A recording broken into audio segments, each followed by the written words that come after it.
Hey guys, welcome to the video today. In today's video, I'm going to show you how to set the time or change the time on this Whirlpool microwave, and I'll go through this step by step. The first thing that I'm going to do is get us a closer look at the keypad, so let's do that now.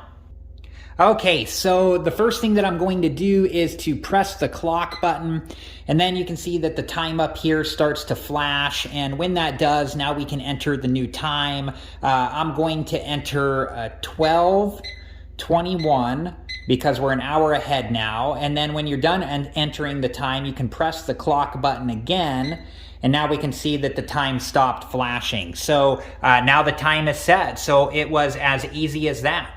All right, guys, well, that was it for this video, and I hope it's been helpful, and thank you so much for watching.